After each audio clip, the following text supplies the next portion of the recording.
Welcome to The Fight with Teddy Atlas. I'm Ken Rideout, joined as always by the legend Teddy Atlas and also the star of Dynamic Striking's boxing instructional videos. Teddy, how you doing? I'm doing good, Ken. I wish Wilder would look at some of those instructional videos. You know, I'm half kidding, I'm jesting a little bit, but it probably wouldn't hurt him too bad. Listen, we have something pretty special to talk about. I mean, we have a special podcast in front of us where we have competition for the thrill in Manila. I mean, when you talk about trilogies now, you know, I know we're going to deal with some other stuff, and I guess I'm just teasing the audience in a proper way to let them know what's coming. They already know what's coming, obviously. They know what happened this weekend. The slot machines were quieted for a certain amount of time in Las Vegas to hear the heartbeat, the very large heartbeat of two special men in a ring. And again, as I started this, the thrill in Manila will always be there, but now we have something else to reference to. And there's many great trilogies, let's face it. I mean, many great trilogies. But most of them, the third one wasn't really always the charm. You know, like when you talk about Ward and Gatti, that first fight was never matched. It was never matched. You talk about Castillo and Corrales, which to me is one of the greats of all time. Also, the first one was never matched, you know, but wow. The third one here, it really was special. And but before we go to the undercard, which we're going to touch on two heavyweight fights on that, and I'll let you lead me. But I just want to, talking about champions and behaving like champions, and for me, Wilder earned the right to be considered a champion. In losing, yes. And I'll get into it more later. But you did too. You went over to London a week ago. I want to touch on it really quick. I've been, you know, I brought it up to our fans before. I sent out a message to you after the race. You went over there for the London Marathon. You raced in your category of 50-year-olds. You'll explain exactly, specifically what it is, but it was a world championship category of your age group in the London Marathon. You did tremendous, my friend. You came in second. I'm not sure. Maybe the WBC had some officials over there. I'm not sure. I'm gonna ask for a little investigation. I am. I really, from my heart, congratulations. You made us proud. You made me proud with your effort. Tremendous time, 2:29. I believe that was your time, 2:29. Tremendous. Yep. I mean, that's pretty incredible. And I would like, I hope that the fans over there gave you the love that I asked them to give you, because you would never ask for it. But I know you're becoming an internet sensation or darling out there, that people are sending their love out that way. But I'd like you to just give us a quick synopsis of what that experience was like, Ken. You know, going across the pond, racing in such a significant race with so many runners. Just give us a quick walkthrough, please. Yeah, first of all, it was great to see so many of the fans as I was in the staging area. Now, there's probably 40,000 people at this race, and I was in one of 4 staging areas, and I went to warm up, and as soon as I walked out of the little area to get onto a side street by myself where I could just run up and down for a couple miles to loosen up, one of our fans was there and just called out to me, "Hey, Ken," and I was like, "Yeah, I don't know anyone in London, I don't think, that's here." And he's like, "Oh, it's me, Luther," and a guy had sent me some messages on Instagram, and it was just nice. The guy was like, "Man, I can't believe you're here." And I was like, "I can't believe someone recognizes me. Thank you. You made my day." So it was nice to see all the fans. I got a lot of nice messages. So regarding the race, yeah, I lost by just under a minute. In hindsight, I would have, I kind of got separated from some of the other guys in the race. I thought we were all going to start in the same area, and this is on me. I didn't realize some people would start in there were 3 distinct start areas. So I took off. I was leading our start area at 3 miles, around 3.5 miles. I think it all merges together into one. I was leading by a lot. I couldn't see the people behind me. It was just me and the motorcycles. Unbeknownst to me, there was another runner up the road just about 50 seconds ahead of me. I didn't realize it, so I ran slightly defensively. In hindsight, had I known he'd been up there, I would have liked to have had known that, so I could try to use a little bit different tactics, but it's on me. I should have known that there might be the possibility that someone else was up the road. Nevertheless, I did the best I could. I ran 2:20, just under 2:30, and the other guy ran 2:29:04. And when I finished, I thought I won. I didn't, and I'm pretty disappointed. It's a long way to go. I appreciate everyone. Second place is honorable, but I went there specifically to win. I didn't win, and I'm a little bummed out, but that's life. And if you knew you couldn't fail at doing these things, then I probably wouldn't have gone and tried to do it, because this is what testing yourself is all about. I'm too old to get punched in the face at this stage of the game, although maybe with some of these Triller cards I can get back in there. But it's something that keeps me motivated, gets me out of bed in the morning, and it's something that no one else has any influence over, just me. And I appreciate everyone's kind words. I thank you and Rob for all the messages of support.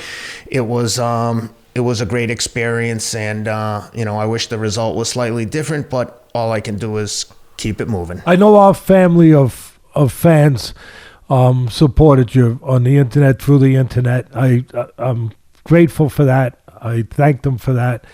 I appreciate that love and that sharing of support that they give to our show, and they sent over across the pond to you. And I'm just I'm proud to have an association with the fans that we have that give us a reason to do the show.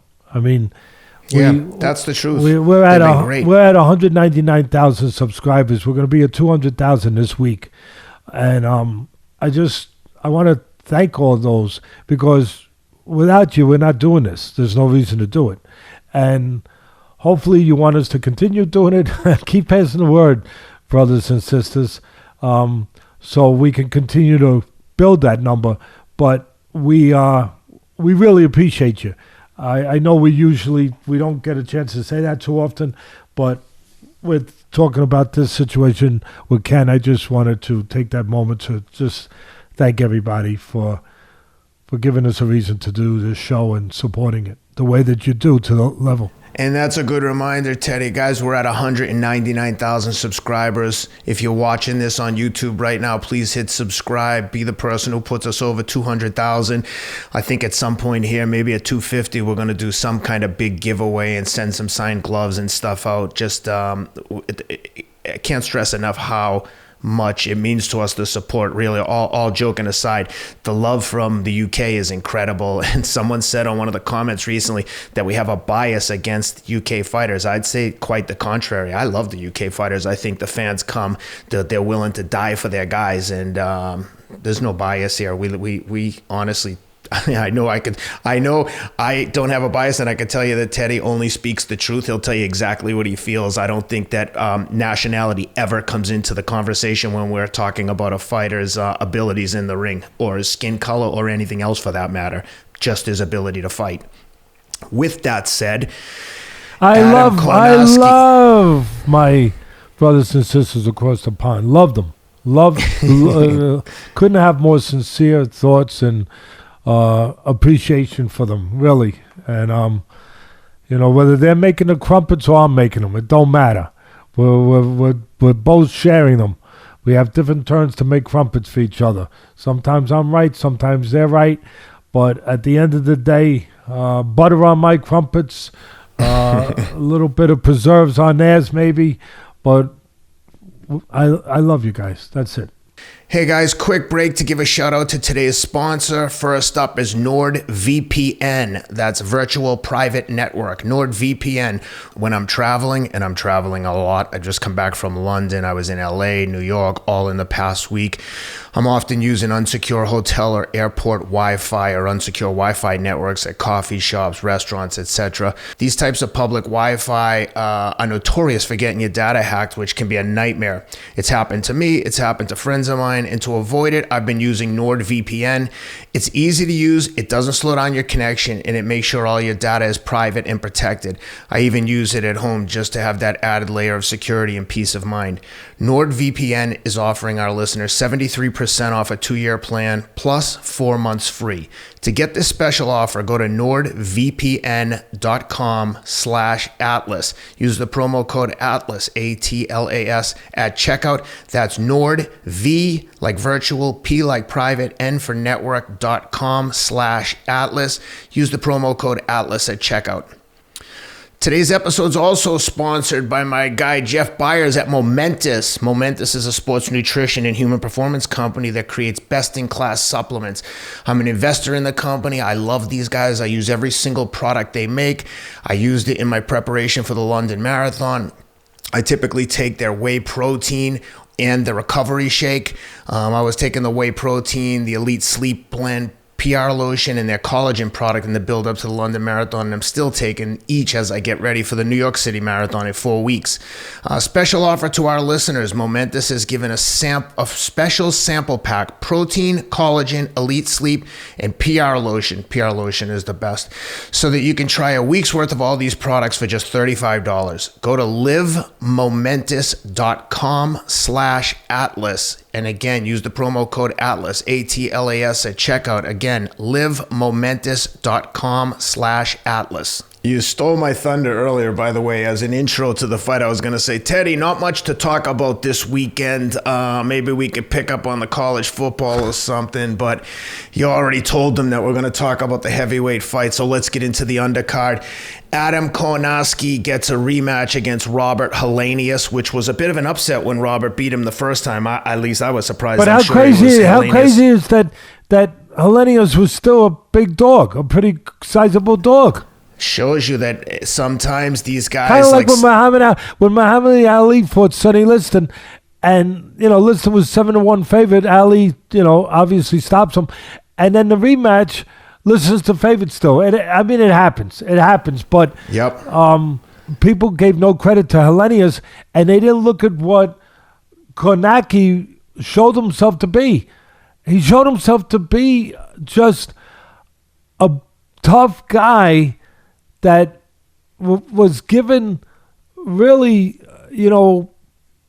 was given opponents that were favorable to build a record. Okay, I'm being very nice. He was given those kind of opponents. I mean, I know that he beat Chris Arreola, who was 40. 40 years old. But that's and then Chris gave a tremendous, and kudos to Chris. What a warrior! He gave a tremendous effort to Ruiz against Ruiz. But still, Arreola had been through a lot of losses, tough times. Obviously he's past his best. So he beats Arreola in a slugfest, and then he gets stopped by Helenius, and then they go and they make Kownacki a favorite again with Helenius. They're not seeing what Kownacki is not. Yeah. See, you thought I was going to say what Kownacki is. No, they're not seeing what he's not. He's not a fighter with properly defined skills, with good technique. He's like Wilder. Really, we speak the truth here. It's a shame. When I look at him, it's the same as I look at Wilder in some ways. I think, what a shame, because I think like a teacher thinks. I think, what a shame that nobody ever taught this lion-hearted guy how to fight. What a shame that nobody ever taught him the basics of fighting. And then I think about what the late, great Mickey Duff, one of the great boxing promoters of all time, he used to say, Teddy, this guy gets insulted if you miss him. I mean, and then Customato would have chipped in and said, Teddy, somebody needs to tell this guy it's not illegal to move his head. I mean, it's absurd in my business. Yeah. When I look and say that these guys aren't taught anything with all the heart they got, the difference between, of course, him and Wilder is Wilder was born with a lot more talent. I mean, Wilder has great genetics. Wilder has superior talent, so whether it's superior athleticism or just get right to the point, power. As I always say, punches are not made, they are born. And Wilder has that gift. But Wilder don't know how to fight either. And one quick thing about that fight, though, and then I want to hear what you thought about the actual fight, is that Kownacki, he took a beating against Helenius. It was like Helenius knew what he had in front of him from the first fight. Adam didn't do anything to improve in the second fight, and the second fight just was a continuation of the beating he got in the first fight. I mean, he beat the crap out of him every round to the point where Adam was blatantly hitting him with the Polish Pekka shot right out of Andrew Galata's playbook. I couldn't believe this. One or two, okay. He was trying to get out. It in slow motion, and that's one thing. The commentators sometimes are okay. The commentators sometimes aren't okay. The commentators sometimes play politics. They sit in the middle of the fence. They won't say something that they think is going to upset somebody. Why the freak not? That's your job. But in this case, they were right. They were right. He was trying to get out, and he was one of two things. But he was trying to get out. But the other thing is, he's trying to obviously hurt the guy, slow the guy down from doing what he's doing to him. He's in other words, he's in a desperate place, in an urgent place where he doesn't have any other answers. But also, if he gets out by hitting the guy low, then it's not like he gets stopped. You know, it's a no. But in his mind, under fire, I know. It's like if I get disqualified, it's a little different. In his mind, under fire at that moment, it's a little different than getting knocked out. Well, you use Wilder as an example. Wilder, to me, gained more fans than he could have ever imagined. I have a new level of respect for Wilder that I didn't have. Wilder did exactly what Sugar Ray Leonard did in the first Iran fight. In a loss, he gained. In that loss, he gained, as you just touched on, the respect of the fans that he never had before. Because of the way he behaved. Yeah, my point with Kownacki is you'd be better off to just keep doing what you're doing and take your lumps. But to do that, to get out, throws away that entire effort that you might have put in otherwise. Well, I'm going to add something to what you said about going into this fight, picking up where he left off. I'm going to change it. I'm going to add a little more definitive and a little more important from a fighter's perspective of mortality. That first fight took more out of him, I think, than people realize. You know, not everybody is George Foreman. George Foreman's a very special man as a person and as a human being, as a person, and also physically. That what he could endure, and he come back 10 years later and win a world title at 45, and what he could endure. Very special man. Not everybody has the capacity to endure the way that a George Foreman did. And I'm here to say that what we're missing a boat on a little bit maybe is how much that first beating with Helenius took out of Kownacki. You know, everybody only has, if we're gonna kind of put it this way, only have so many punches in them that they can take. There's, you know, it's like a rock. You hit a rock, it doesn't go anywhere. You hit the rock, and then maybe on your 550,000th strike on a rock, a piece chips off. And that's what the endurance level, the capacity of hits the rock had on it. You don't know what that number is on a human being. Everyone is different. And that number is a little different for Kownacki than it is with people like George Foreman. And maybe people even Maybe we'll find out down the road. That's when you find out. Maybe even people like Wilder. We don't know what that number is, but we might be at that number with Kownacki, or very close to it. Because if he's getting between the punches, Teddy, and the intentional low blows, that's like a new level. That's what I mean about he could have got knocked out and moved on with his career. I mean, he could have made the argument Helenius was just a bad style, bad matchup. I can come back, but when you do something like that, you really kind of put yourself in a different category, like Andrew Galata. Like, dude, don't intentionally foul someone. I know even if you're looking for a way out, like there's better ways to do it than to do that. That was just silly. And it's unfortunate that that's what he went, because I like Adam Kownacki. It's just when you do that kind of stuff, it really puts you in a different category. I'm going to say something very, very strong. We say strong things here. I'm not going to shy away from it. He should retire. Okay? A lot of people are going to get mad. All right? It won't be the first time someone got mad watching this podcast. So get in line. Get in line. Somebody had you a cup of water, just like they handed Ken when he was doing the marathon. Did they give you water? Did they give you water, Ken? No one handed me anything. You had to grab your own. They had little bottles of water because of COVID concerns. You had just to get which, to be honest with you, I prefer it, because then you can like sip it out instead of dumping a cup of water on your face when you're running as fast as you can. But I digress. No, it's good. Well, I listen. I don't want to take anyone's career away from them, but this is a dangerous sport. It's a very serious sport. And so when I say that, I'm saying something serious about somebody's career, that they should no longer fight and make money and pursue their dreams. I understand what I'm saying, but I understand why I'm saying it. Because it is a dangerous sport. Because there are consequences in this sport if you don't belong in it at a certain point. If you're not good enough at it at a certain point, if you take too many punches at a certain point, there's a very serious element at the end of the day.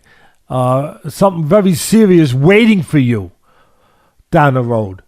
And I don't want to see anybody in that position. And I've been around long enough to see this guy's not improving. He needs somebody to teach him. Obviously, he hasn't found that person.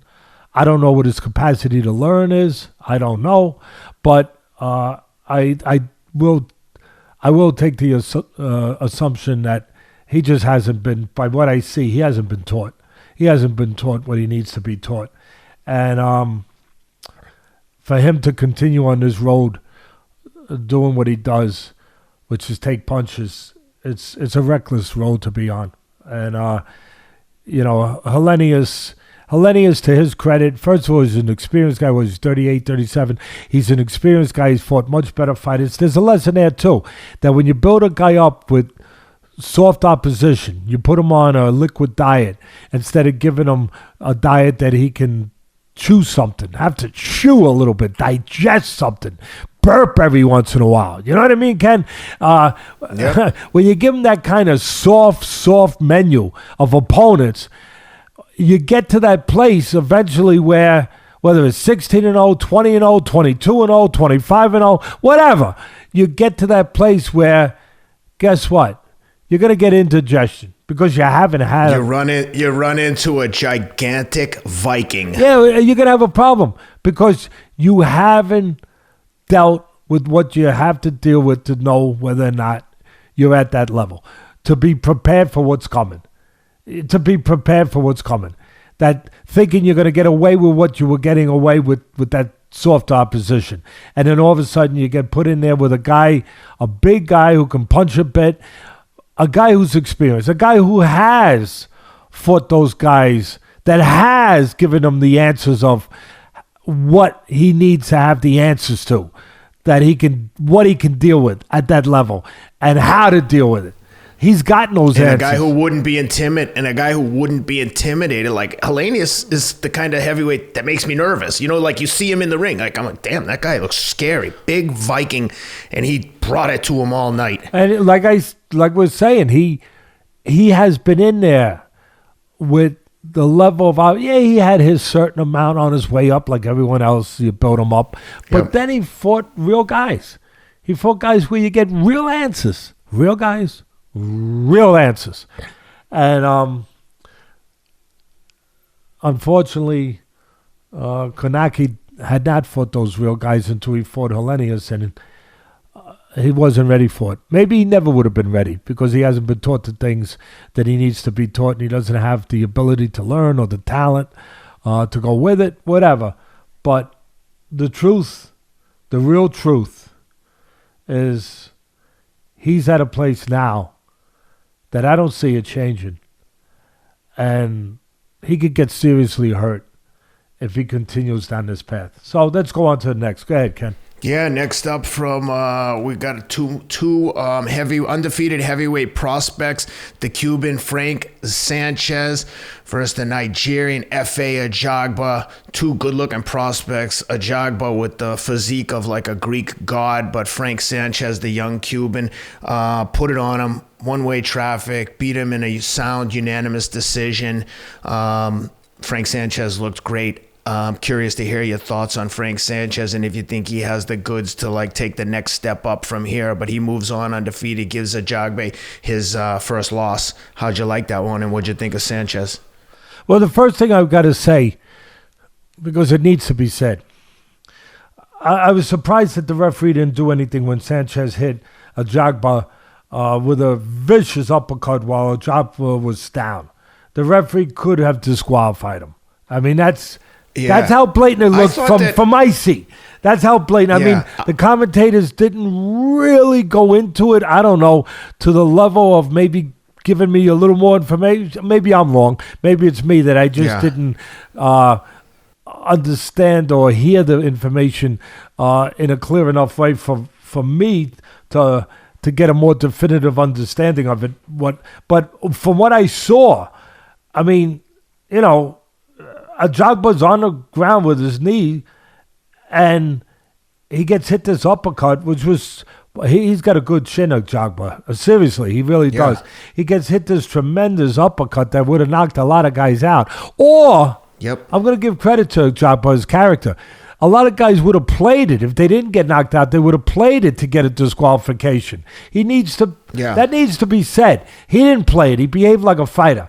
And yet, for sure, the referee didn't maybe behave like a referee. The referee did not protect him. I thought maybe the ref just missed it on like a bang-bang play where his knee touched the ground and was coming back up. And I didn't think Sanchez intentionally tried to foul him. I think it was like a bang-bang shot. But to your point, if he's down, he's down. I just thought, maybe it could have been handled differently, but I didn't get the impression that it was intentional on Sanchez's part, and I think the ref just genuinely missed it. But you're right, he can't hit him a shot when he's down on the ground. Now, listen, there wasn't even a point taken away. I mean, exactly, and they have replay there. So anyway, that had to be said for me. Because I try to go to the priorities of things. And for me, that's a priority. That was at the top of the list of importance.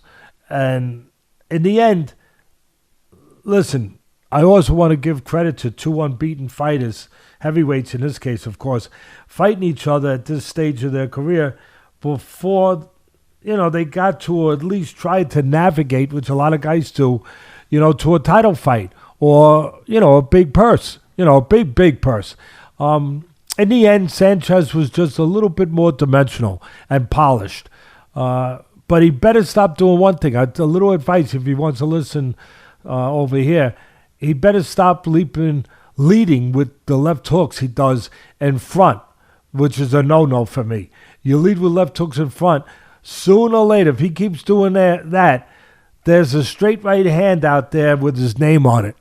Believe me, it's got Frank Sanchez. I see it right now. I can see it. It's got Frank Sanchez, They're packaging it up right now, just waiting for delivery. As soon as they get the signal, they're going to send it over. And you know what would help him avoid throwing that shot? Is if he went and looked at those dynamic striking videos that you put together for the guys at Dynamic Striking. And what you should be doing if you're going to look at those videos is wearing Teddy's 36 collection from Box Raw. Check it out. 36 minutes to make life fair. Go to Box Raw. There's a whole Teddy collection. Sorry for the shameless plug, but I want to help out my friend Teddy and make sure everyone knows where they can find Teddy's videos and his gear. Carry on. Sorry, Teddy. Thank you. I want to see you wearing that damn thing pretty soon instead of... If the fans want to... You know what? If the fans want to see me in a damn tank top, let's get it I like to see you wearing it instead of just displaying it. And there it is. See, I knew you'd do anything to show that body off. That's to show off that physique. All I had to do was give you an opening. Junk for a week. Just a little opening, bang, right in there. Beautiful. Looks good on you, Ken. Let's go. I'm ready. Looks good on you, kid. Yeah, I appreciate that. Look, a little different from the way that you introduced the fight. I didn't think it was all one-way traffic. I thought Ajagba was in the fight, but the other guy was more polished. But I thought Ajagba was in the fight to the point that he always had that right hand sort of cocked and ready, and there was always a possibility he could maybe get it in because of what I just touched on, that Sanchez does have that bad habit of leading every once in a while with a left hook in front where a straight right hand could get in because straight beats round. And so I thought Ajagba was just, he wasn't as developed. He wasn't as sophisticated, maybe is the best way to say it. Kind of like Fury with Wilder. And again, we'll get into that more. But that was the big difference. Simply put, Wilder is not as developed, nearly, technically, as Fury is. And at the end of the day, Customato would have been calling me up after that fight and saying, see, Teddy? I always tell you, you get two tough guys, but one is smarter, one is more taught, one is more developed. That one becomes tougher. And there's truth to that.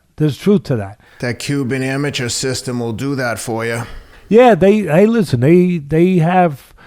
are like Joe Rogan is in our business. They are the kings. They are the monsters. They have that great national Cuban Olympic team. Of course, they live in a communist country. They have to. I was going to say they have a bit of an advantage when they have a captive audience, pun intended. Well, and it's their only out. Yep. They live in a difficult place over there, really.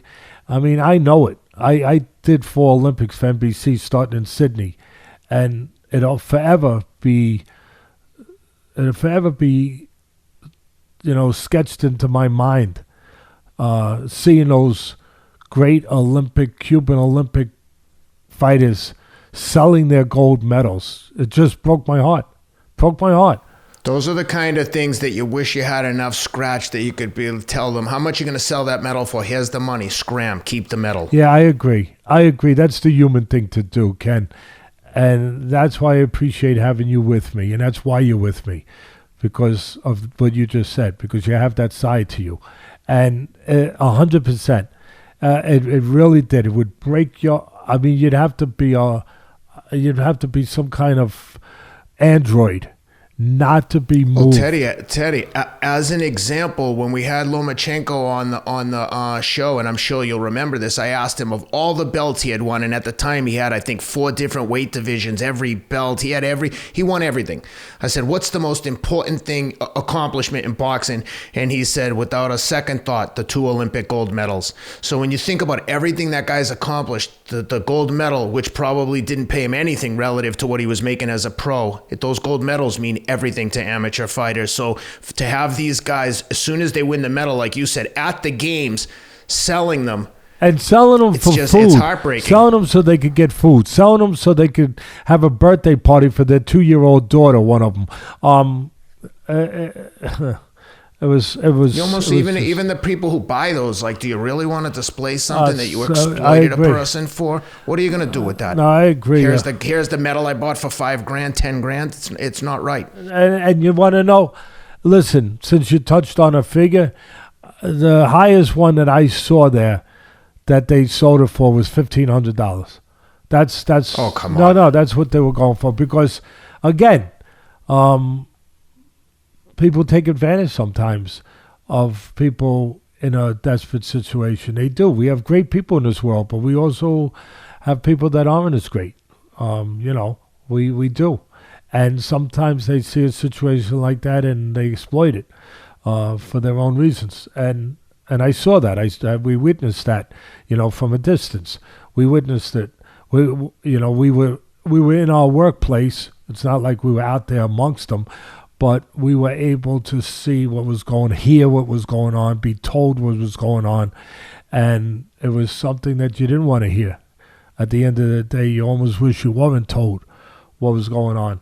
But again, they have a great system. They have very, very obviously hungry fighters to teach over there in the amateur system, because it does give them a better chance if they're on the Olympic boxing team. It still doesn't come close to the opportunities you have in this great country, but it gives you a chance to live a little bit better, and it gives them a chance that if they're good enough, they can escape, because that's their goal at the end. If they want to make something more for their families, that they can escape and come over here and become a world champion over here, which many of them have done. The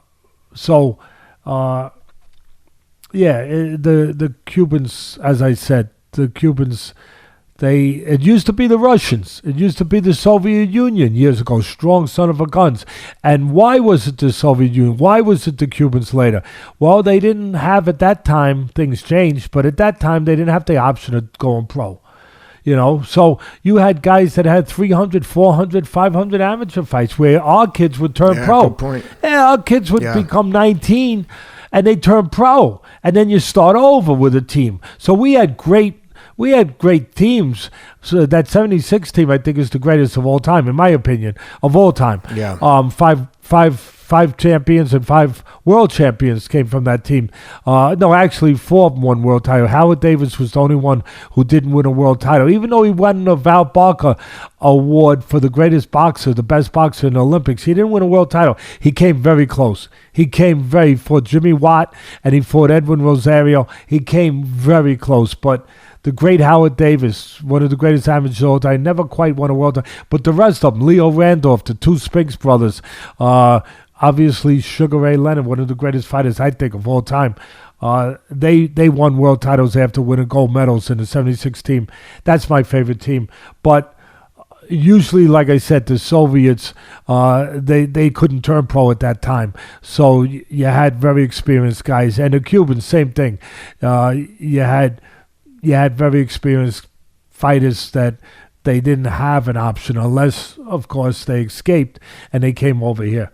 Or same dynamic with the Russian hockey team, which made that 1980 Miracle on Ice incredible. I mean, a lot of our listeners are probably a little young for this, but still, when I think about that, like, that still can move me to tears. You think about, I grew up playing hockey and played in college, but when you think these, like you said, these are grown men. These are like, half those guys would be NHL All-Stars, and they're playing against college kids from the U.S. You have to understand what an incredible mismatch this is.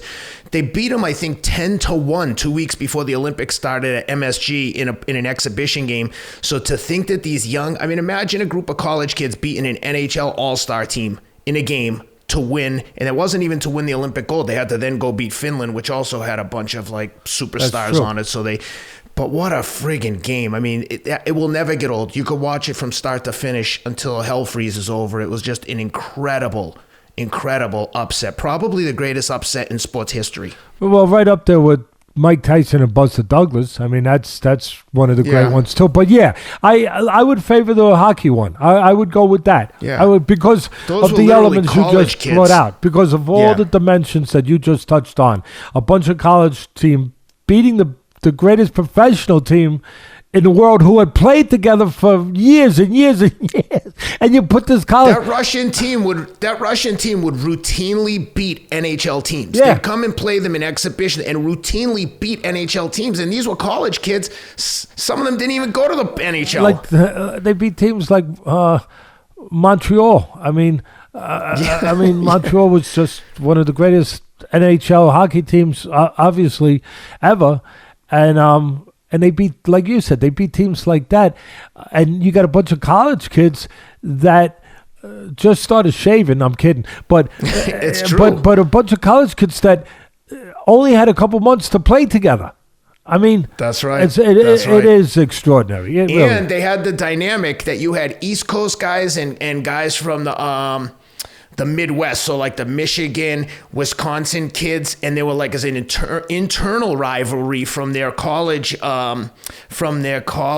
rivalries. And my one guy who I came to be really close friends with over the years, Jack O'Callahan, was one of the leaders of that team from Boston, and of course Mike Eruzione, who scored the winning goal against the Russians, was also a Boston guy. But yeah, man, that was.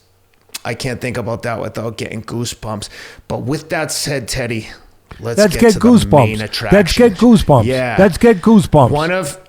One of the best heavyweight fights, I would say one of the best heavyweight fights I've ever seen. This had everything. I think there were 5 or 6 knockdowns.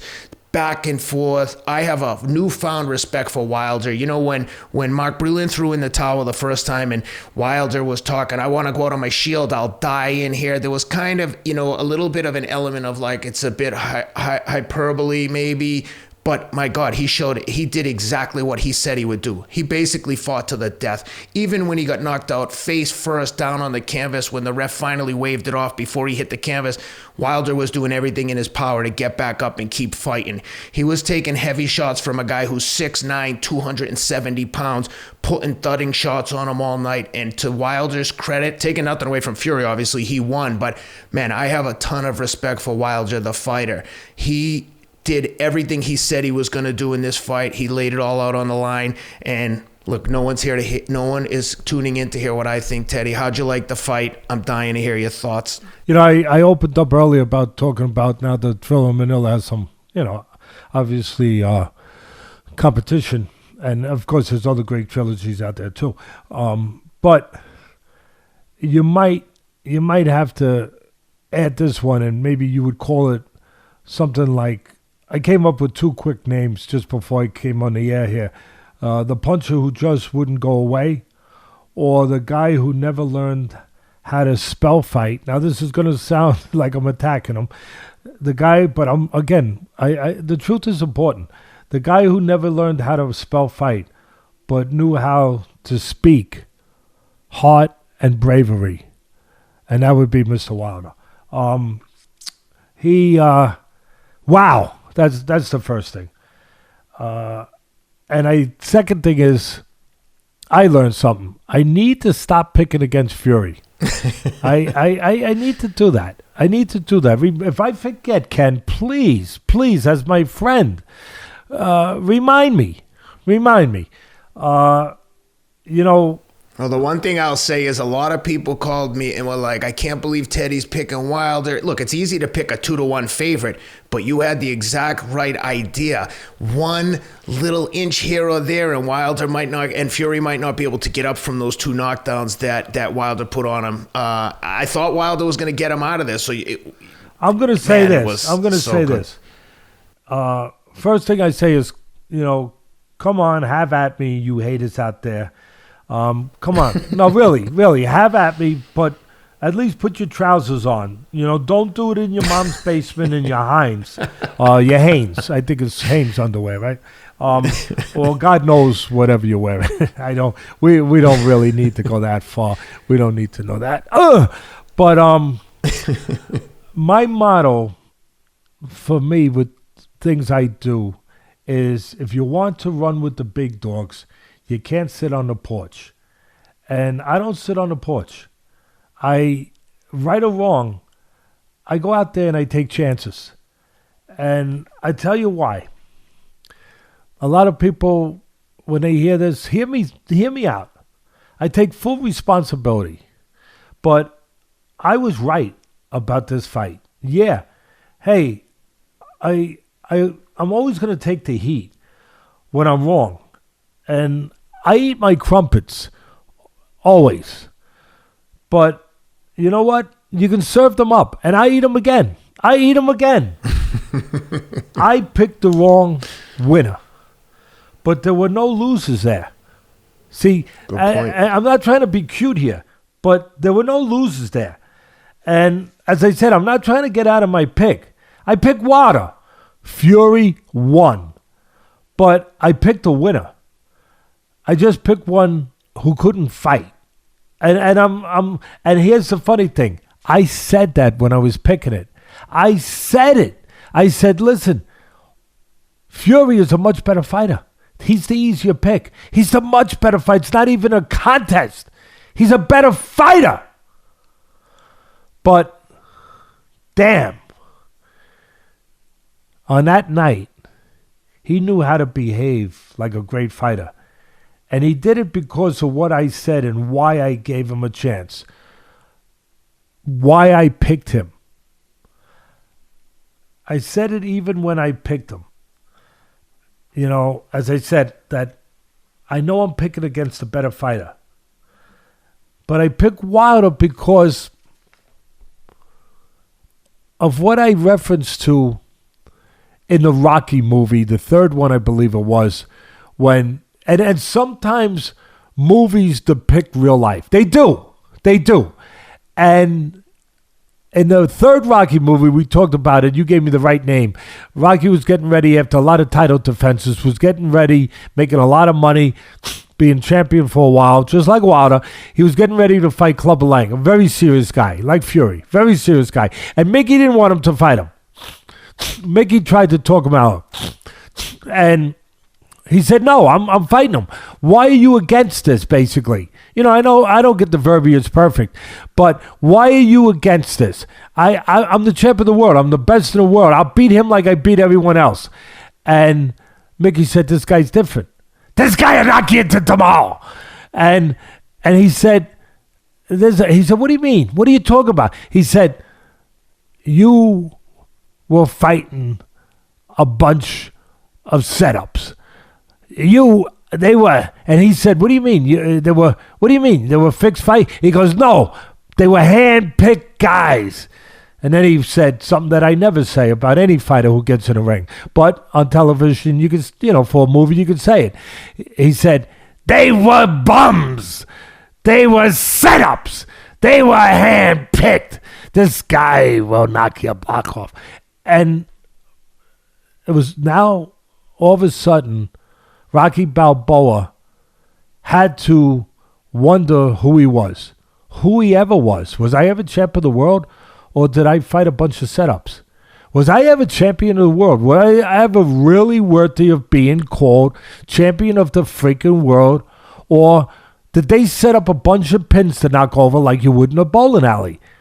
And that's powerful. Wow! All of a sudden, who am I? Who am I? When I look in the mirror, who do I see? When I walk down the street, who am I identified with?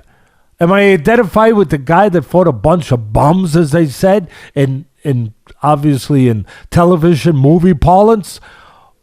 Or is this a guy that ever had the right to be called a world champion? He was fighting for redemption. But redemption over him, redemption over who he was, what he was going to be the rest of his life. And that's why I picked Wilder, because Wilder was in the same position. And very rarely do you have something of that power behind you. And let me tell you something, I picked the wrong guy. I'll say it again. But there's a reason why he kept getting up. There's a reason why he kept taking. There's a reason why even through all that he dropped the guy twice. And then he got hit. And he just kept, somehow something kept picking him up. That's what kept picking him up. He was fighting for the right to look in the mirror and see what he needed to see when it looked back. He was fighting for his sheer existence. You know, we as human beings, as men, we of course need substance. We need water. We need food. We have to have the blood run through our veins and pump into our hearts. We understand that. But we also have to have a reason to be alive, to do more than live, to do more than exist. to be alive, to have, to matter, to matter, to matter, to have something that stands us out, that we can feel special about, that we can feel that we do have a purpose here. Part of his existence was to be world champion, and then all of a sudden that's in doubt. That's in doubt when he gets demolished by Fury. And now he's going to find out, as I said with Rocky, whether or not he ever was more than a paper champion. That he ever beat more than a bunch of storefront mannequins that were lined up for him to beat. That when the blood runs through his veins and into his heart and pumps, what is it pumping into? Is it pumping into a man who's a champion? Or a man who just found a way to knock off a bunch of pins because he could punch like hell? He was fighting for much more than a purse, much more than a title. He was fighting for his identity. He was fighting for his soul. Because at the end of the day, a man without a soul is nothing. Is really nothing. And what is the soul? The soul is what you believe. What you believe you are. What you believe you have the right to project. The right to stand there and say, "Hi, this is me. I'm here. I'm champion of the world. I count. I matter. I'm significant." And that's why I picked Wilder. And again, I understood I was picking against a better fighter. And Wilder would have won despite all of that. Except for one thing. He was fighting a guy who also had been on a mission a couple years earlier to find significance, to count, to matter. Fury was a guy who, after winning the linear title against Klitschko, he went on a 3-year downward spiral of drugs and booze and just destroying himself. Self-doubt, maybe self-hate, everything. And he got to a place that you wish on nobody. On your worst enemy, you don't want. If you're half a human being, you never want a person to get to that place where they're suicidal, where they want to give up the greatest gift anyone could be given, the gift of life. That he wants to give that up. He no longer wants to be on this planet. And then he gets, after 3 years off, people forget how long he'd been off. 3 years off. Through all this, he comes back and he fights the hardest puncher on the planet, Wilder. And he gets dropped, he gets up, and then he gets dropped again in the 12th round. And he looks like he got shot by a 30-6. He's laying there like he's gone. Thank God there was a competent, I'll say it again, a very, very competent referee. Because a lot of referees would have waved it off. Wrongfully, but we would have been past it. We wouldn't be talking about Wilder and Fury right now. We wouldn't be talking about Fury. That's for sure. But the referee started to count, even though the guy just stayed there, laying there, still as a board. And I'm telling you, I'm going to tell you what was going on for me. He was, you know how they talk about when somebody's about to die, they see their life revisited in front of them? He was seeing his last 3 years revisited in front of him. Yeah, I know you only got 10 seconds. I get it. But that 10 seconds sometimes can last 10 years. And he's laying there and he's seeing those last 3 years of his life. And before it got to 10, he made a decision, a choice between life and death. I'm not talking about physical, but life and death. Do you want to live? Do you want to die? You want to just exist? Or you want to be alive? He made a choice to be alive. He made a choice to live. Right there, he popped up and he said, I want to live. I want to live. And I want to win. And I want to be everything I could freaking be now. And he went out there and he won the rest of that round. And he won himself a $100 million contract with ESPN by getting up. And then, of course, he won a couple fights with that contract. And then he fought the rematch. And he obviously won by knockout and then set up the trilogy. That was the difference. He was fighting a guy, Wilder, that not only was technically a better fighter, but was a guy who found his soul. Was a guy who went to that place. He's a guy who, quite frankly, when he was laying there for those 8 seconds before he started to move, basically said, F you to the devil, go to hell. That's who he was fighting. A guy who said, I don't curse on this show, even though I know we're allowed to, but F you to the devil, go to hell. And that was the difference. That he was fighting a guy that had what he was looking for, that had what he was in search of. He already found it. He already went and captured it.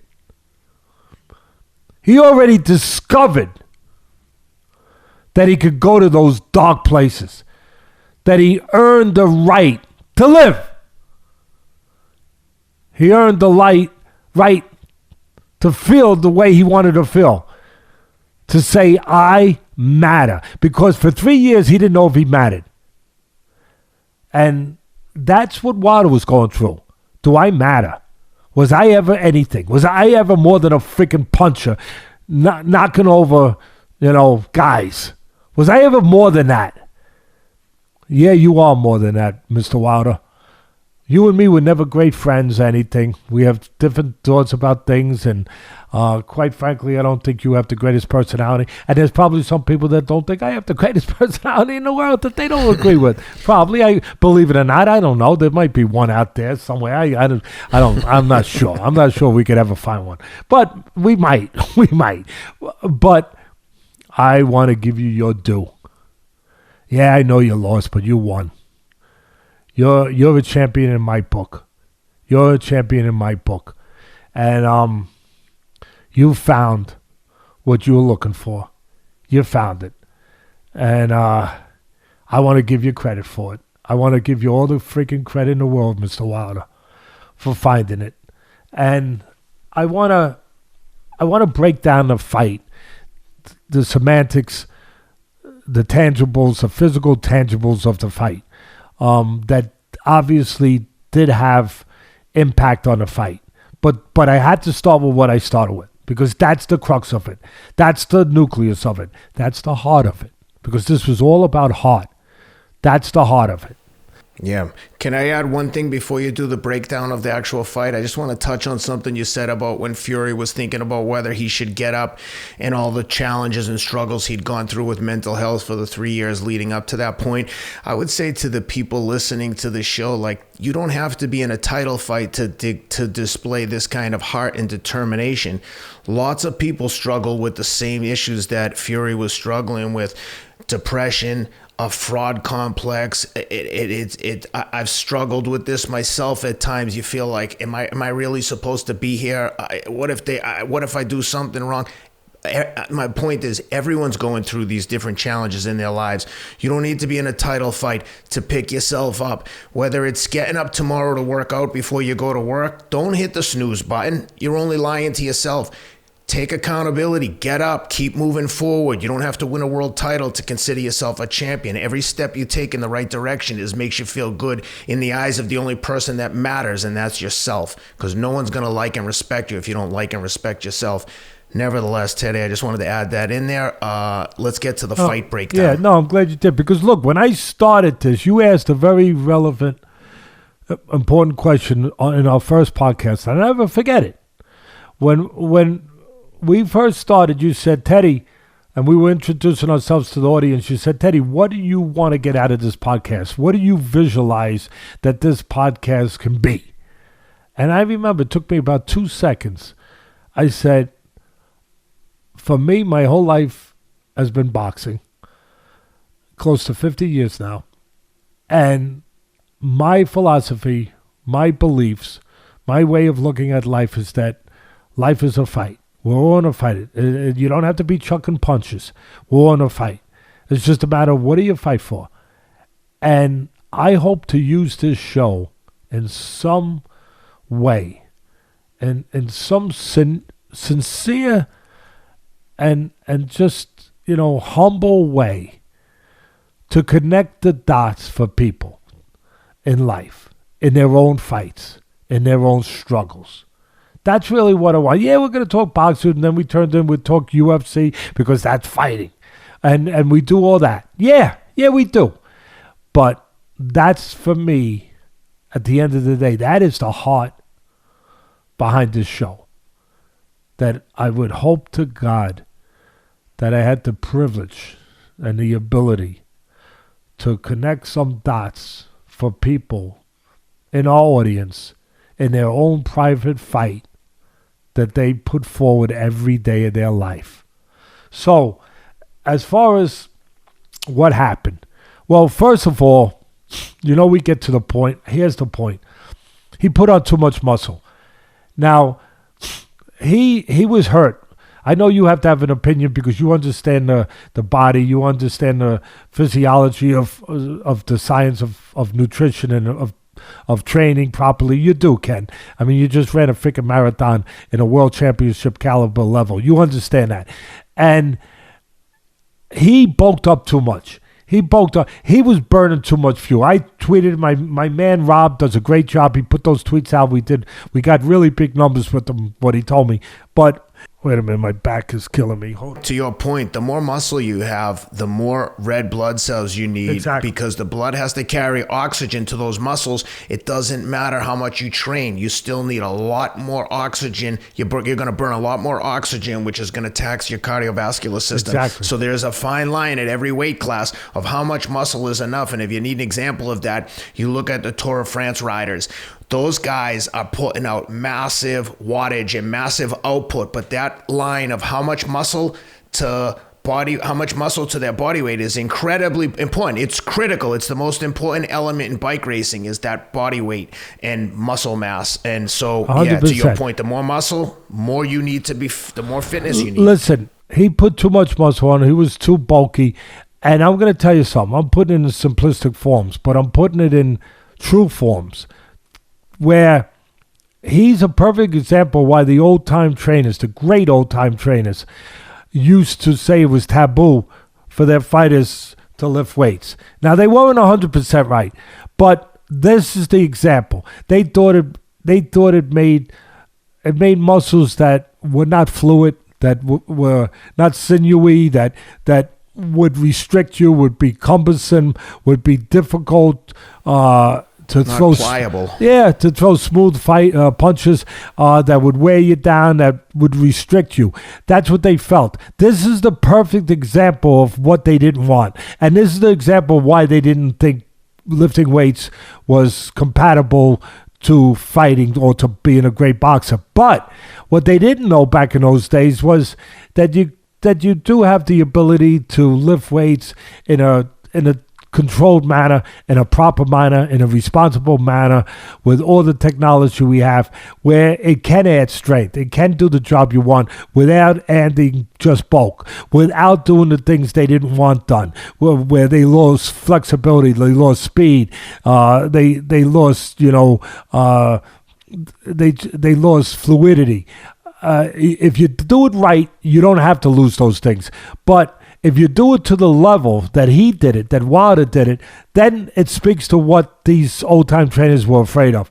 That it does it does give you a burden to deal with. You're burning too much fuel during the fight, number one. Now, put it in a very simple way, but you're burning too much fuel. And if you look at him and follow what I'm about to say, and remember the fight, it looks like he's throwing punches wearing a suit that's 2 sizes too small. That's what it looked like. In other words, he's restricted. Now, he still had power. I know he dropped Fury. He caught him coming in with that right hand. He timed him. It was a good shot.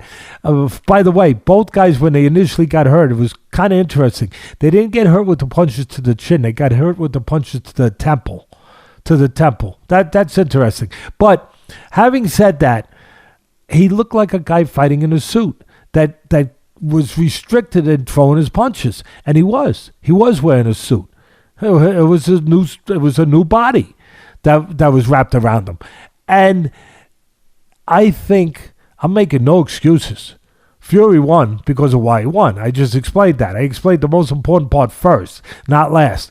But he was already hampered because nobody ever taught him good technique, how to use his power really consistently, properly. He just had power. And it got him out of trouble, but it also got him in trouble. Here's a funny thing. His greatest weapon, his offense, that's Wilder's greatest strength, is his offense. It's also his greatest weakness because it is so uneducated, it is so unsophisticated, it is so wrong that when he throws, he leaves him, if he don't land, which is quite often, he leaves himself wide open for a counter. He leaves himself exposed. So his greatest weapon, his offense, is his greatest enemy. It's amazing, but it's true. And then add to the equation here that you take his greatest weapon, his offense, his power, his punching ability, and you put this suit on him that he's got to wear. and he's restricted all night. And he complained about a 45-pound suit that wore him out on the way to the ring in their rematch. Well, this time he really had something to complain about because he had that suit all night long that was just burning up his petrol, burning up his gas tank, and you can see it. I tweeted one time, he was fighting at one point, and it was early in the fight too, on nothing but fumes, instinct, and heart. He really, that's why it was extraordinary what he did. That's why I give him the credit that I give him today, because that's what he was fighting on. And this is a guy. Now, here's the other part of the equation, the flip side to this coin, Ken, that a lot of people wouldn't go into. That's, for me, the easy part, the obvious part, that he was too bulky, that he was burning up too much fuel, he was restricted in what he could do because of the growth of muscles, the way he grew them so quickly. But here's the other part I want to touch on. Why did he do that? See, that's it. Why did he do that? I'll tell you why he did that. Psychological, which is 90% of this, 85, 90, 75. It's at least 75% of it. The mental frame, where you are mentally. He did it because he had all his confidence knocked out of him in that last fight. He did it because he needed something to get him in that ring to believe. He needed a crutch. Yeah, I know it's a tough word. I know it is. But listen, I can say it. I've lived it. I've been there. I've seen it. And I gave him all the accolades that he deserves. But he was looking for help. And he looked in the wrong places.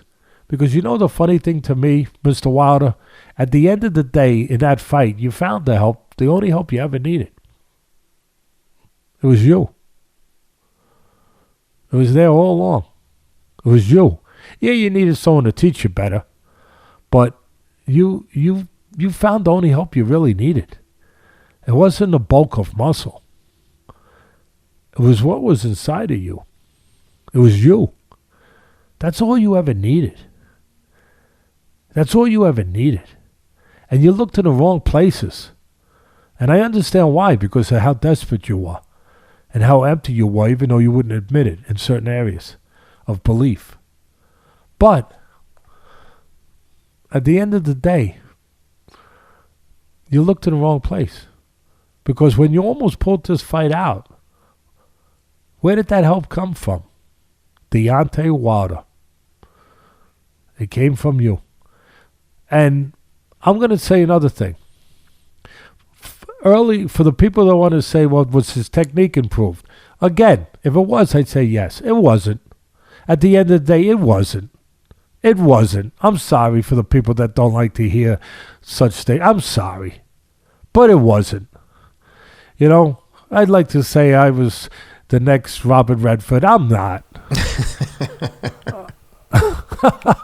I can't believe it. I'm not. Okay? I'm not.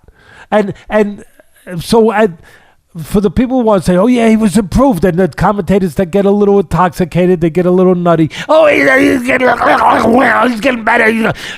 Listen, it was window dressing. It was a little bit of perception early on when he went to the body with the jab and he threw the right hand. Yeah. It hid what was going to be seen later that couldn't be hidden. But early on, it did hide it. It disguised it. It dressed it up. It gave the perception that he was better technically, because by throwing to the body, he didn't fall off balance. He didn't do the things that he did later on when he threw to the head. The things that I talked about the week before the fight in our podcast, when he throws right hands like freaking frisbees on a beach and he hits the sunbathers in the head. You know, guy's sitting there with freaking copper tone on, and he's trying to read a good book, and then bang, he gets hit in the freaking forehead with a frisbee. You know? Well, I mean, he went back to throwing frisbees again. He did. But early on, he didn't. He threw to the body. So it gave the look. It disguised it. That his technique was a little better. But then when he went back to being him, and having to do more than throw to the body, and having to throw the punches to the head, it was all there to see. His fundamentals, they stunk. They stunk as they have stunk. And again, his greatest weapon, his offense, gets him in trouble, because when he misses, he leaves himself available to be exposed, to be caught. And he did. And Fury's better technique, and Fury being what Wilder was seeking to be. That guy that found his soul. That guy that had the answers. That guy that knew who he was. He found that out in their first fight. He was fighting that guy and the guy who was technically miles ahead of him. And it showed in every area. You know where it also showed, Ken? On the inside. It showed on the inside, where when they went on the inside and had to fight inside, Fury was so much better. Better on the inside, and hitting him with uppercuts and short little body shots, and knowing how to manipulate the inside.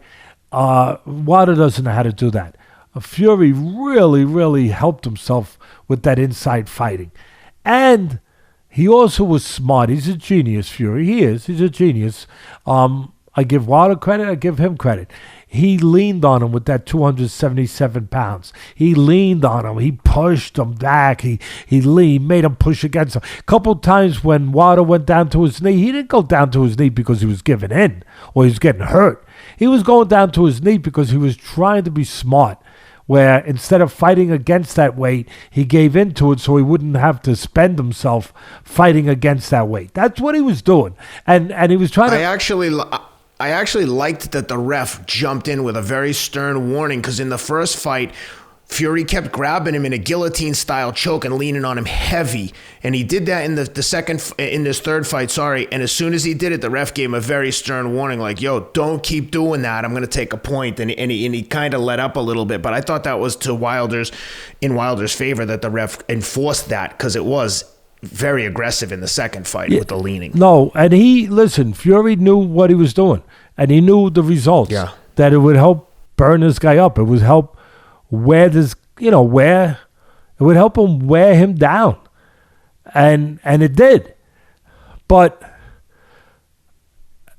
again, at the end of the day, the tangible, the physical things, the X's and O's, all of that stuff, that's part of my responsibility to the fans to bring out. This guy, Fury was only fighting one guy. Wilder was fighting two. He was fighting a couple fights in there. He was fighting to find out who he was, to find out if he ever was. That's a hell of a thing. Think about that. Fighting to find out if he ever was. He was fighting that fight, and he was also fighting, upstream, like the salmon go upstream, every year they go upstream, they fight that fight, and it kills them to get there. Kills them. Because it's a lot easier to go downstream. And Wilder's fighting downstream. Fury's fighting downstream. Wilder's fighting upstream. With all these things I just brought out against him. Lack of technique. Everything. All these things. What an extraordinary performance when you put it into this kind of perspective, in this kind of context. Extraordinary. And listen, I'm going to touch on something again that a lot of guys would not touch on. And I have no proof, and I'm not making an accusation, but it's my job to touch on things that are there to be touched on. PEDs. There are people out there that are experts. I'm not. You are a little bit. I'm not. But there are people out there that have said that are experts, said Wilder had that look. He had that look. Listen, I don't know. I'm going to say no. I'm going to just say he put on too much muscle, and he did it in a more natural way. But some people might think I'm stupid. Some people say you're wrong. He had that look. He had the bubble look. He had the look, whatever. All the different things. One thing that I would add there is when you take a guy who's that kind of physical athlete and you add in a stringent weightlifting program, you're going to see a difference. That guy has a body. Guy has genetic gifts. If he lifts weights, you're going to see a difference if he wasn't doing that in the past. So regardless of whether or not whatever he was doing, that could just be I think, listen, at the end of the day,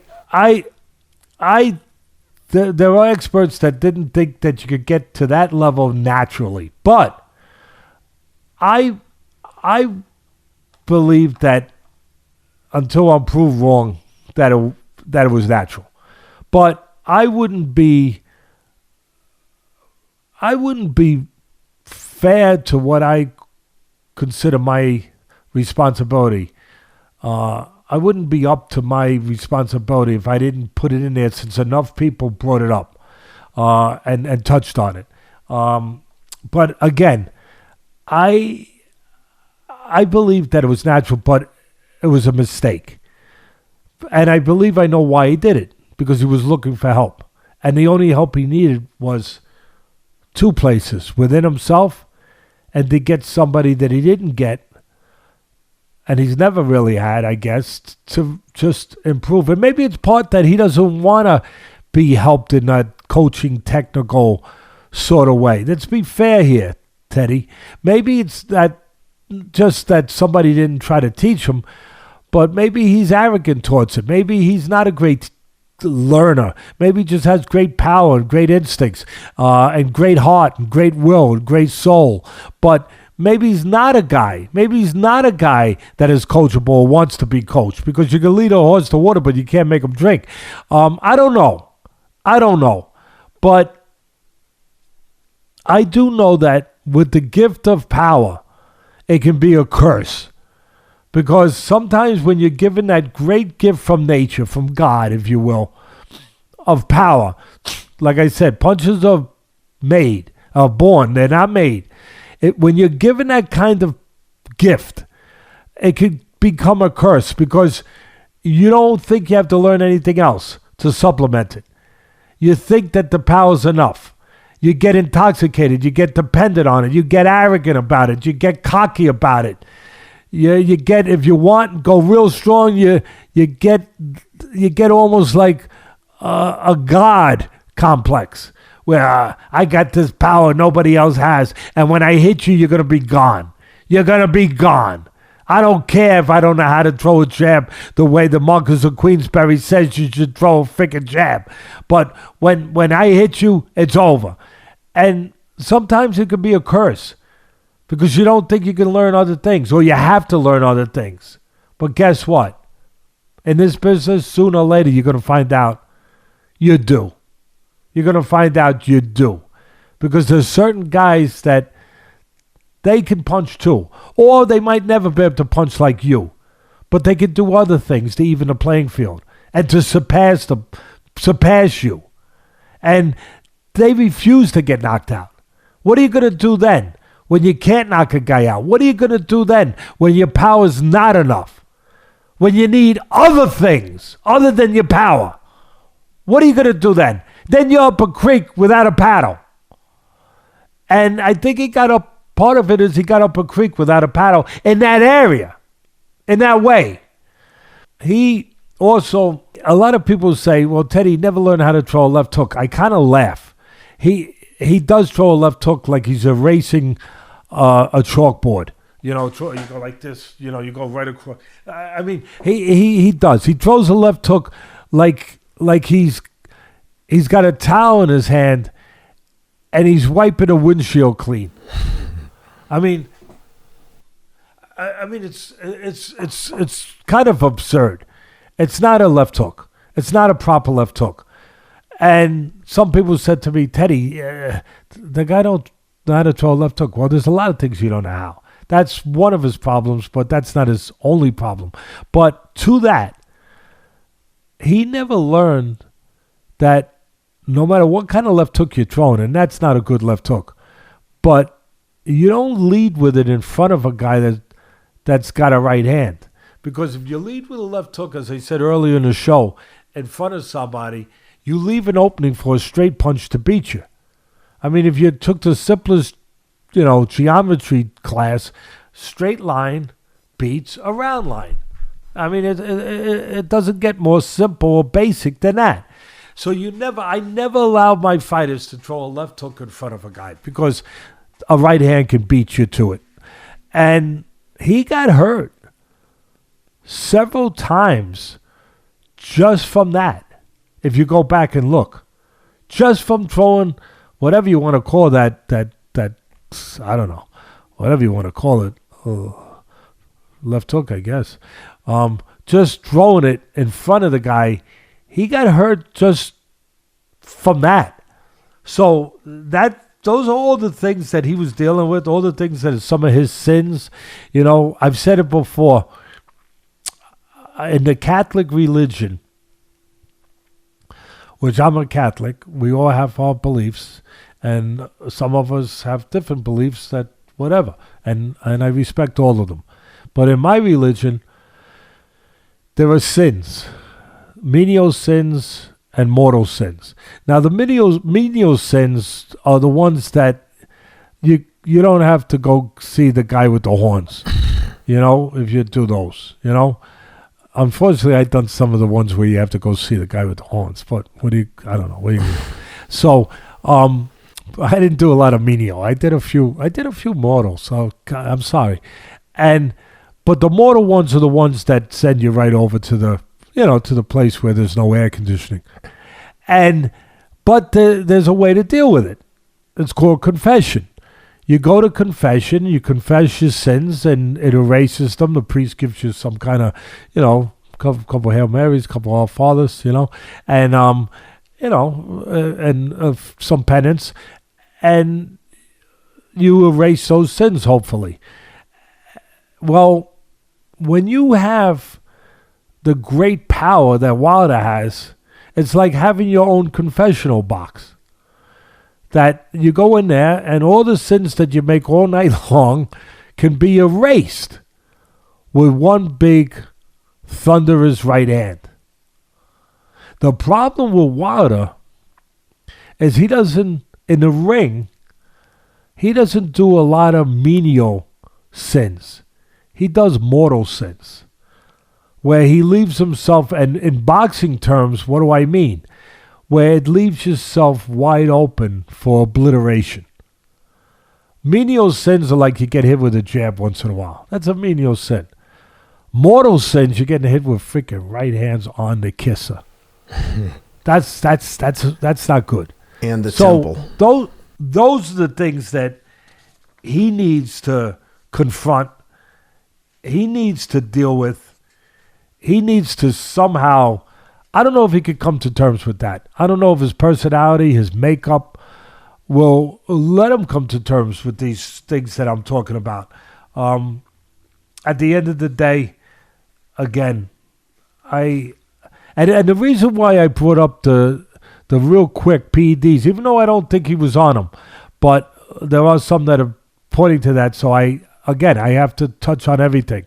Otherwise, I feel like I'm taking the easy way out. That's just how I feel. Well, then in that case, to be fair, it's worth noting that in 2016, Tyson Fury was Yes. did test positive for nandrolone. Yes, he vacated his WBA title. The British Board of Boxing suspended him. So, I mean, for all intents and purposes, he is convicted of using PEDs. I mean, I'm sure he has a story just like everyone else, but... No, well, yeah, well, he must maybe went to Mexico and had ate a steak with Canelo. I don't know, but I don't know. But those guys have the best defense down there for their transgressions. Get aggressive and scream and curse. Get aggressive and scream and curse at you if you question them as to why multiple people in their camp have been busted for PEDs. We can't hide from walks like a duck. Well, you can't hide from the elephant in the room. So that's why I put up. Now listen. That's it. Having said that, I think VADA and the whole thing is a joke, Ken, because of course it is. No, I mean because it's not complex enough testing to really get the answers that you need to get when you want to hide from it, and everyone wants to hide from it. It's not good enough testing. I mean, to say it in very simple terms, and it's not consistent enough. And the joke of the whole thing, whether it's VADA or any other organization that's supposed to be in charge of this, you have to have permission from the fighters that will willingly go along with it. It's a joke. I mean, really, it is. I don't know if they did any testing for this fight. Maybe Rob could look on the computer real quick and see if they did. I don't know. I think Nevada State Athletic Commission requires testing, but again, we can verify. Rob will look it up. But my suspicion is that they entered into a anti-doping protocol probably 8 weeks out. And if you know anything even the most complex testing at the Tour of France, the Olympics, there's still guys getting caught all the time, which means there's a lot of guys getting away with it. We saw on that documentary Icarus, the entire country of Russia had a systematic doping program in place where they never got caught ever, and they've been suspended from the Olympics. If you watch the recent Olympics, Russia's not even allowed to compete under their own flag. They compete under an Olympic flag.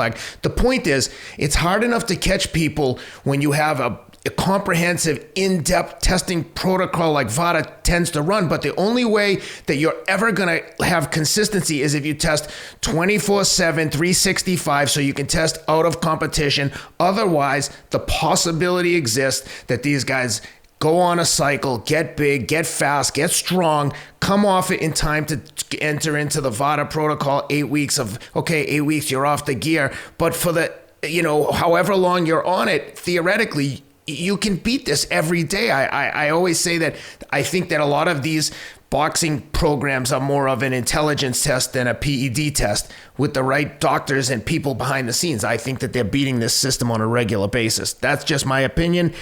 take it for what it's worth, but I do think that there's a lot more dirty guys than are getting caught. Well, listen, yeah. And here's where the real joke is, Ken.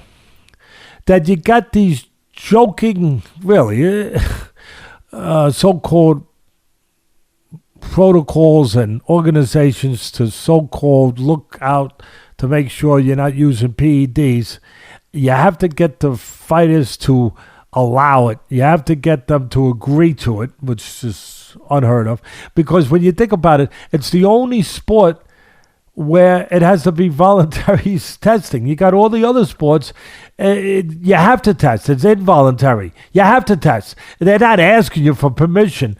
I mean, hey, do I have permission to test you that maybe you're putting something in your vein that could crush somebody's skull? No, you don't have permission. Oh, okay, I'm sorry. I mean, you have other sports that make it mandatory, and there's no sport that needs it more than boxing, because quite frankly, I don't give a crap. I want it to be clean too, but I don't give a crap if somebody's freaking beating the crap out of a baseball with anabolic steroids inside their system. I care that it's cheating, don't get me wrong.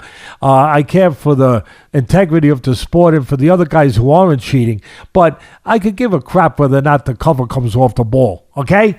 I really.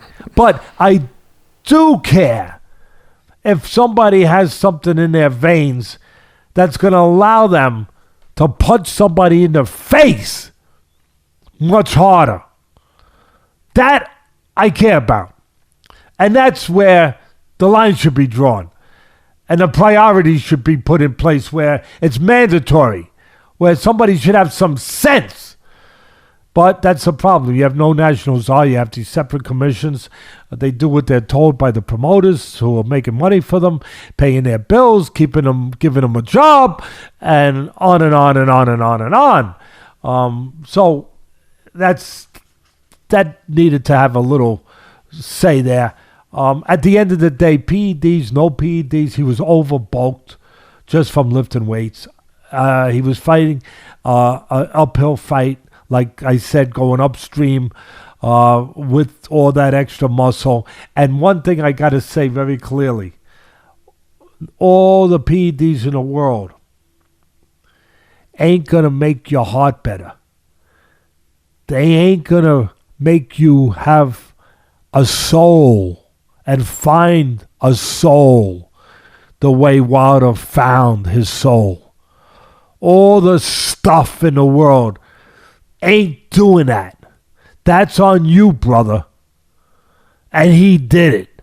He did it. So I wanted to make sure I cemented that.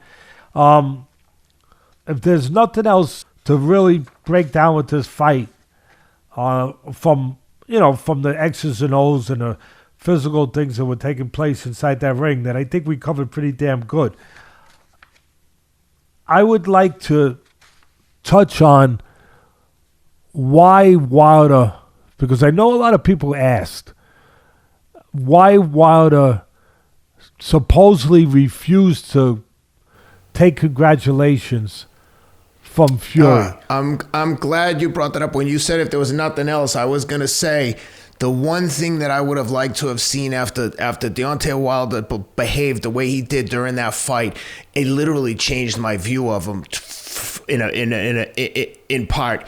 Is I wish he just said like, hey man, good fight. I know we talked a lot of crazy talk, whatever. It's part of the fight. They did a good job of hyping it. They delivered on it. I would have loved to have seen him say congratulations. He said all the right things in the statement he released after. He said, I did everything I could and the best man won. I was super disappointed that he wouldn't go over and shake the guy's hand, because at the end of the day, okay, they insulted each other, but they've been in there 3 times together, beating the crap out of each other. Best man won, just like he said in his statement. Just shake hands, man. Good on you. You beat me. Congratulations. So I'm glad you want to address that, because I thought that was an interesting component of the whole fight. Yeah, listen, here's my feeling on it. In some ways, the same as you. When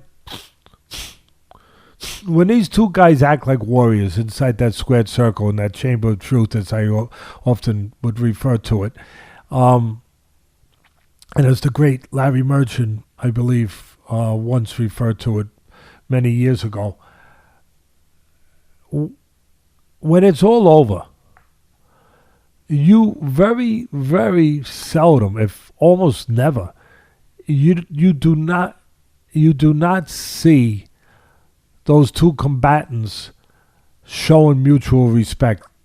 Whether it's hugging each other, shaking hands, embraces, whatever, because they both knew where they went. They both knew what was at risk.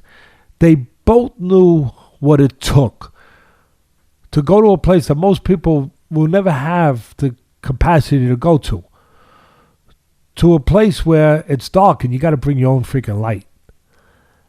And you don't know if you're coming out of there sometimes. And you don't know how far in there you can go until you go. So you see a mutual respect that is unmatched in any other sport, in any other contest, in anything in the world, to be quite honest. And it's rewarding to see it. It is. And I think it's important to see it for all of us, to almost justify that these two men were trying to freaking kill each other before. I think it's almost necessary for us to think we're still human. That we're not a Roman gladiator crowd, that's just looking for blood. That we're looking for more than that. We're looking to see two men show us something we have never seen before. Show us how far one can go, how far one can stretch what they thought were limits. It teaches us. It teaches us that, it's not only about, going out there and giving it, the old college try and just, going to the extents that you can go to.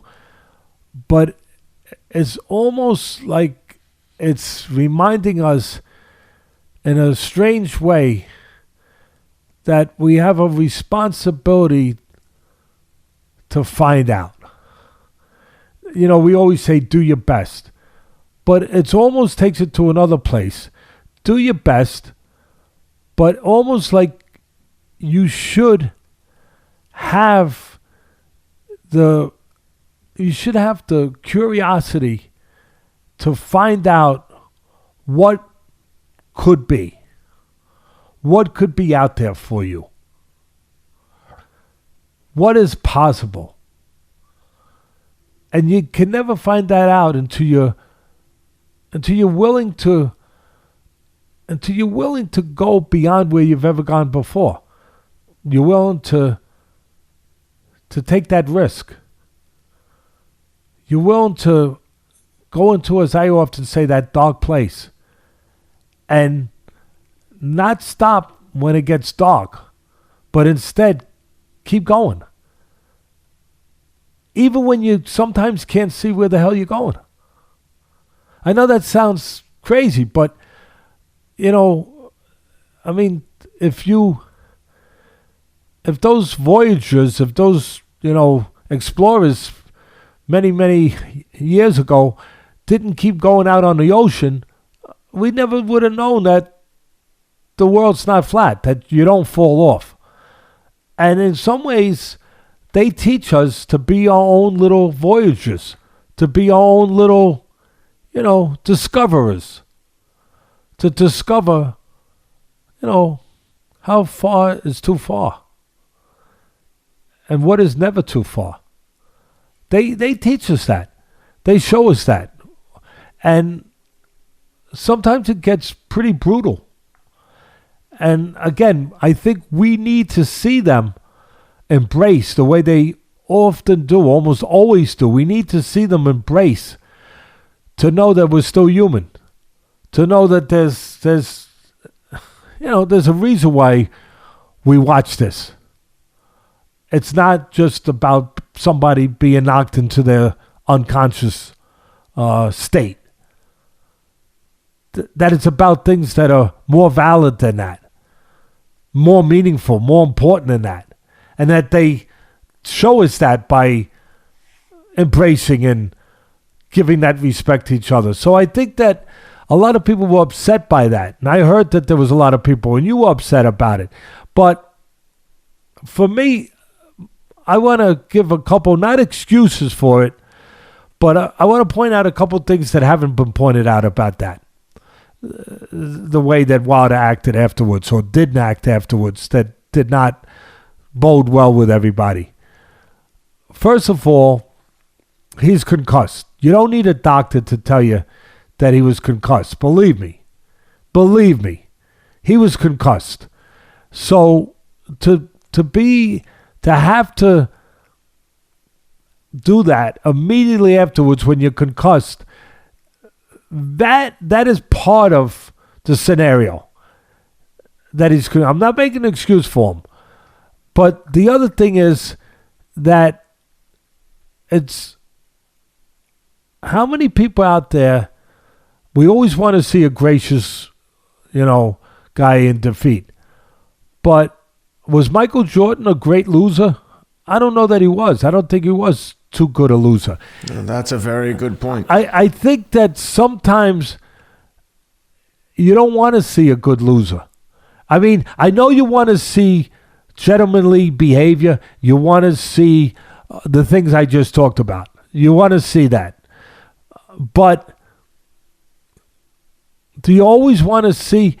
are there people out there that would say that Joshua was much too good a loser when he lost to Ruiz and when he lost 100%. to Usyk? 100%. Yeah. Almost didn't seem upset enough. He was too gracious. I would have liked to see a little less of that. He's a gentleman. I applaud him for that. I get it. Everyone has different personalities and what they think are their responsibilities in behavior. I get it. But I'd almost like to see a little bit of a poor loser after those fights with Joshua. I'd feel a little bit better about his future if I saw that. And I didn't see that. I think that's part of what, I'm making no excuses, that's part of what you see. Wilder's not a good loser. Nope. I mean, as part of it, he's arrogant. Listen, I don't think I started this conversation early. I don't think he has the greatest personality in the world, but there might be one person out there on the planet that thinks I don't have a great personality. There might be. I'm not sure. So, so I understand. But even with that, some guys hate losing. And some guys, it's their protective system. It's everything to not acknowledge that they could lose. That's part of what allows them to win. That's part of what allows them to march to the drummer that they have to march to face the scary things they have to face. And there's scary things for a fighter to face. Very scary things. And you got to find a way to do that without taking a drink of alcohol and, without taking something that's unnatural. You have to be able to find something inside yourself to face those things. And part of what he finds is his disdain for losing. His inability to admit somebody's better than him. That works for him. I think that's part of it. Part of it is just his makeup, his personality, that some people might hate. But again, making no excuses, I would have liked to see a handshake. I would have liked to see an acknowledgement back to Wilder that, hey, we did something special, brother. And you were great. I was great. We just taught a lot of people out there how to behave in the most difficult situation, and one of the most difficult situation in life, when you're threatened, when you gotta find a way that's beyond physical. Because what they found was beyond physical. What he did, what Wilder was doing when he was gassed, it was beyond physical. What Fury did after he got dropped twice was beyond physical. It was the willingness to go to a place that, well, to a place you didn't even know existed. Almost like stepping out in space, not knowing if you're going to float away. Really. Not knowing if you're going to float away and be gone. And a willingness to take that step. And I would have liked to see, like everyone else, to say, hey, we took that step, brother. And you know what?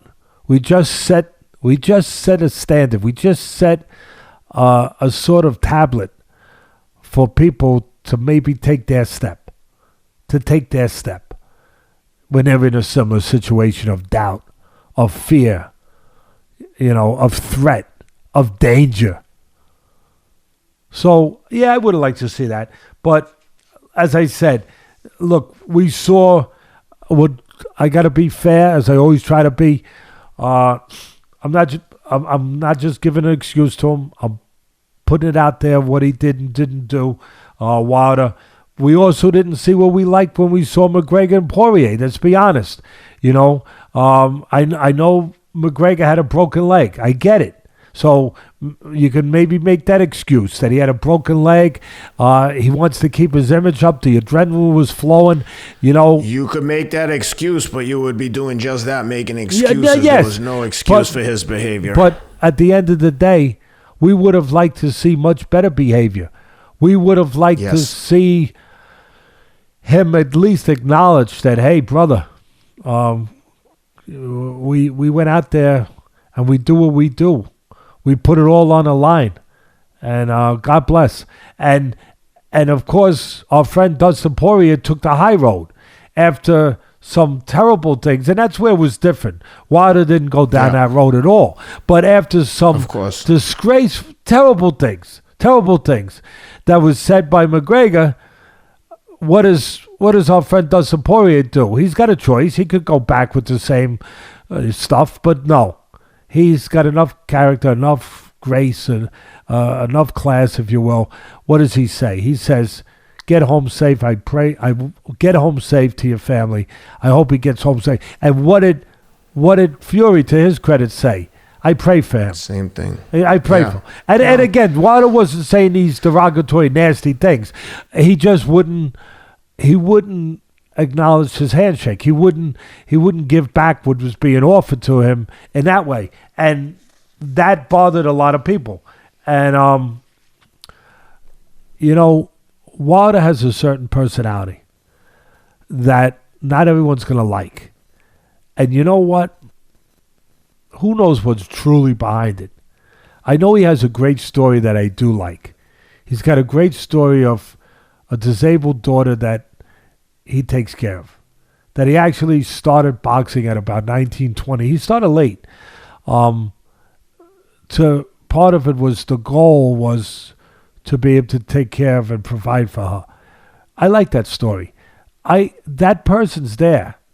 You can't be that and then not be that. On some level, in there. It's got to be in there somewhere. A connection. If you're that, then you have to be better than what you project sometimes in a way that people might look at you and say, I don't like that guy. There has to be a connection to that. And it reminds me a little bit of a guy who was heavyweight champ named George Foreman. He didn't have the greatest personality at the beginning. But his second life, his second career, after he lost to Ali and, went through the transformation he went through for all those years and then came back at 45 and did the unimaginable. He won the title. But he became a more gracious, likable George Foreman in his second coming. But early on, and he's one of the most likable, charismatic, intelligent guys on the planet, George Foreman. But he wasn't always that guy. He was once a guy that you would say, I don't want to spend 2 minutes with this guy. He doesn't have a nice personality, you know? So at the end of the day, we don't know if we're going to see a fourth fight or not. I do think that a lot was left in that ring.